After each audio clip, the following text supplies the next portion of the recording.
car because I don't like car. I hate cars. I love my bicycle. Very easy. You go all around.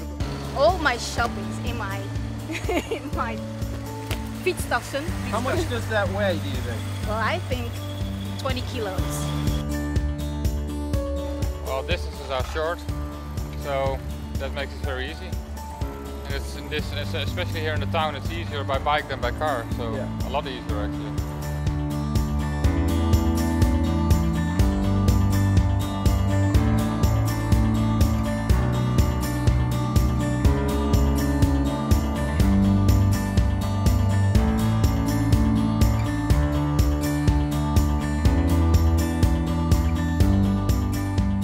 Okay, well, now we are in Groningen. I live here from 1979, so quite a long time.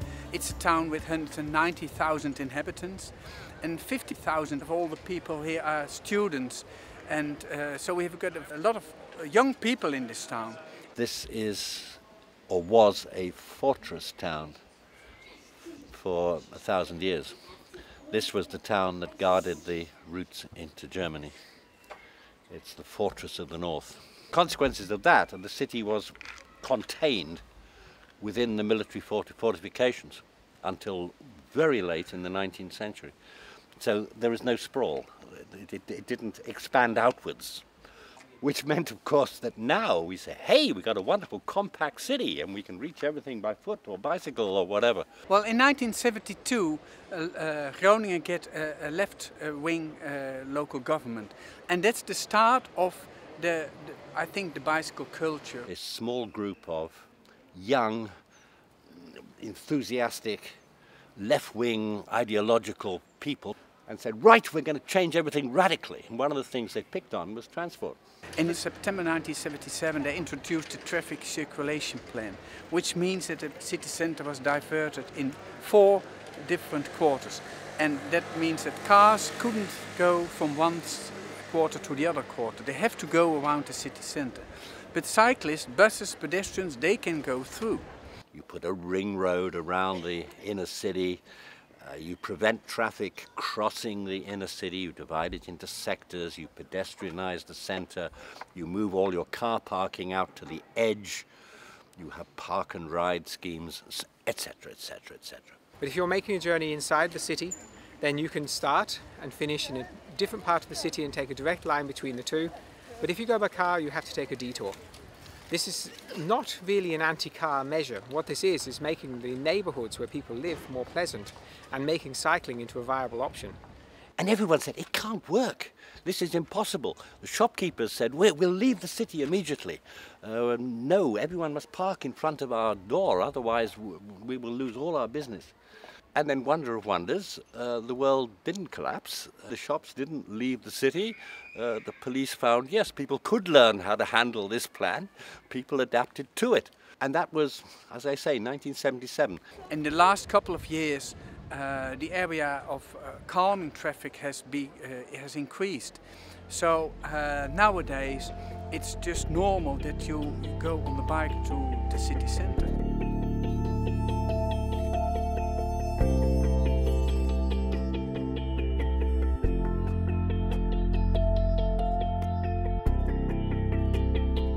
In Groningen, the average person cycles 1.4 times a day. Okay, so that's how it goes. 10 times a week, people ride a bike somewhere.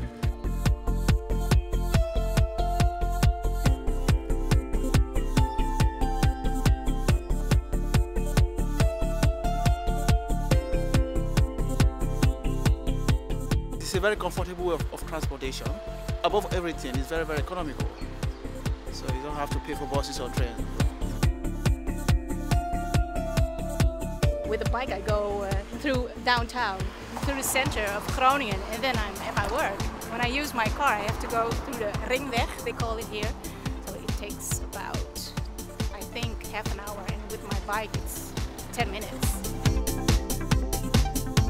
You need your bike here definitely, because you needed to go to university, you needed to go to party.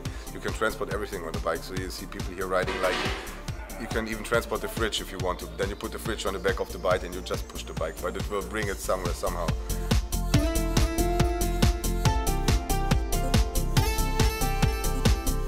We are at the central station of Groningen. We call it Hoofdstation, main station. And we've got 3 different places where you can park your bike.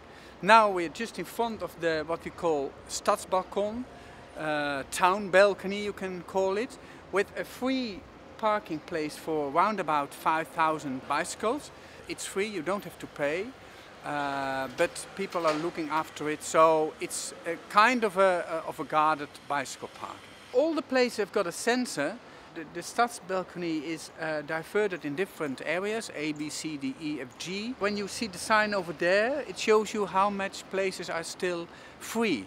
But the one over here on the right hand side, that's the formal bicycle parking, which is a guarded one. You have to pay for it, just for a day ticket, a month ticket, and it's open till the last train arrives in Groningen around about 2 o'clock at night. And then we farther back we've got what we call a bicycle flat, which is free, but is nobody who looks after it. And on the south side of the station, there are also parking places. So the total amount of bike parking facilities is around about 10,000. And in the weekend, it's all full. That's an OV-fiets. That's the shared bicycle system in the Netherlands. And you can pick up those bicycles at, I think it's 340 stations now around the country. And so it's probably the biggest bike share system in the world now. It's intended for people who've used public transport. So the idea is that if you have cycled to the railway station in your own town, and then you've taken the train, and then you can use one of these bikes at the other end as the other part of your commute. Why ride a bicycle? Because it's much easier than taking the bus, and the car is way too expensive to have in the city. I mean, the infrastructure is great, there's bicycle lanes everywhere. So, yeah, that's basically the reason I ride my bike everywhere. But I have to go, so goodbye. Good luck filming. Have fun. You're not going to get a cycling revolution by having a few 30km/h streets. You're not going to get it by building just a few cycle paths. And you're not going to get it by traffic calming just a few streets either. You have to do everything, and you have to do it everywhere. You never have to ride more than a few hundred meters from your home in the Netherlands in order to find yourself on a facility of such quality that you will be happy to cycle on it, and you'll be happy for your children to cycle on it.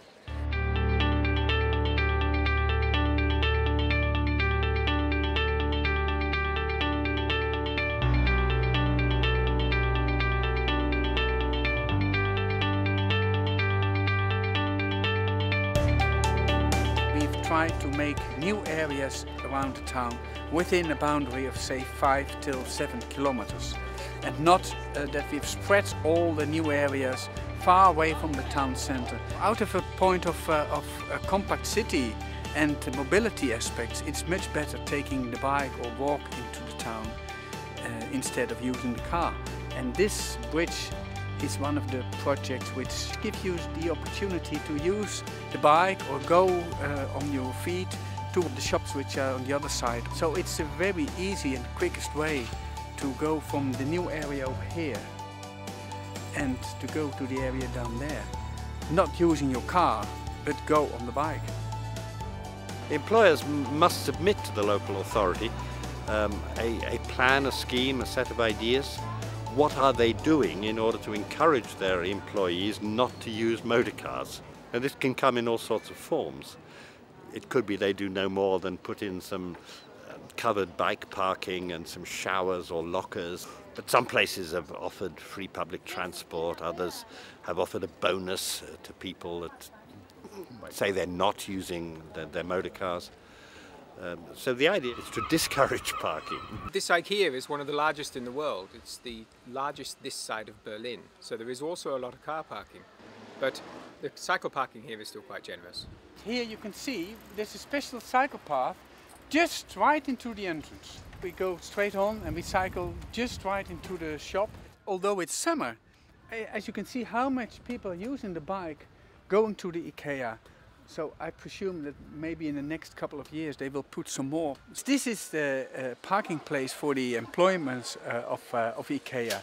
And you can see that most of them are coming on the bike and use the bike place to park their bike. Yeah, I think it's great. Because one, you save room for the customer because we don't park there. And if you have a private stelling place, it encourages people to go on their bike. It's quite common to see students moving house with these, because there were 50,000 students in Groningen, and you can hire these for just $2.50 an hour, and so people will hire one of these to move house. So you'll see students riding through the town with all of their worldly goods on the backfeeds. We're growing up with the bicycle. When you are 3 years old in Holland, you learn how to bike. And it's easy, you are quick everywhere. I used to go on bicycle. It's cheap, it's good for the health, for your movement, and handy. Yeah. Greetings, bye. In the car you're always alone, and on the bike it's funny, you interact with other people. On the street you talk, you laugh, you can even study for an exam on the way to the campus if it's necessary. You can go all around with the bicycle. You can go there, you can go there. With car you can't do that. You can't park here, you can't park here. Or you can get fined for police, yeah? Oh, it's an oar. So one thing you'll find that's very apparent when you're here is that it is almost completely silent. This is the quietest city that I've ever ridden a bike in or been in. For example, this street, you could stand in the roadway for minutes at a time without seeing a car. The reason why it's pleasant to cycle here is because the infrastructure removes conflicts. And so you don't have people cycling in close proximity to fast cars or large trucks, not terribly often anyway. We have to have deliveries to a centre like this, but we don't have through traffic in a place like this. And so this is relatively peaceful. And by having the street as a street mainly for bicycles, as this is, we have enormous numbers of people using the street and able to get to the shops. We can make the whole place look more attractive. So the first thing you see when you come out of the train station is this massive bike parking structure. The taxi stand is located away from the front of the station. Over there, that very small parking lot, that's where you can get a taxi. You don't have taxis jostling for customers. If you want a taxi, you have to go and seek it out. Okay, well, we are here in the northwestern part of Groningen, the Korrewegwijk.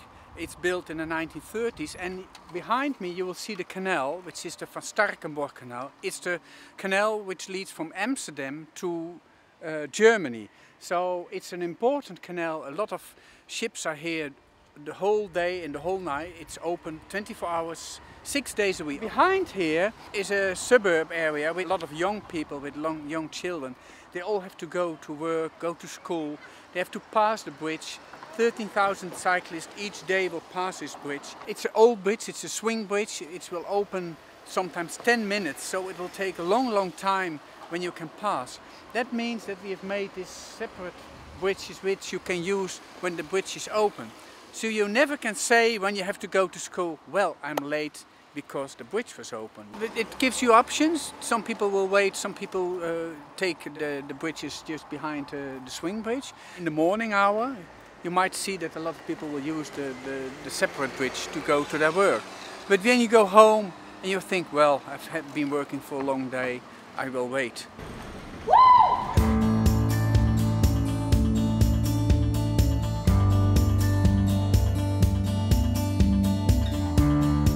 There are so many things that have been done to improve livability here in Groningen. As you have seen, everything is attainable by bike. Through smart transportation planning, all obstacles have been removed, and the result is a beautiful city that's quiet, healthy, and fun, and pleasant. Like say if you want to go to the movie theater, there are hundreds of bike parking spaces out front and hundreds more protected in a garage out back. But that's just something that's not remarkable in the Netherlands. Look at the quality of the pathways throughout the city. The brick pavers are flawless in spots. It's hard to find a defect anywhere or a spot where it's uneven. Maintenance is a priority because they want people to have a smooth ride. That's because the city does not encourage traveling by car, and thus the money they save, they can continue to build beautiful places that you can walk on and bike on and take transit on, and yes, even drive your car when you need to. And a bicycle isn't considered to be a strange toy. It's not a sporting object. It's a simple method of transportation. You don't think about cycling any more than you think about your feet when you're walking. Well, we came here because we looked for the best place in the world to cycle, and therefore we ended up looking at Groningen, because when you've looked at everywhere that there is, There is simply nowhere quite like this. So because using your bike, you can go in the town, have a drink like the students behind me, or go to the town, go to the market, go to your work, go to see your friends. So it's a mode of transport which keeps you alive.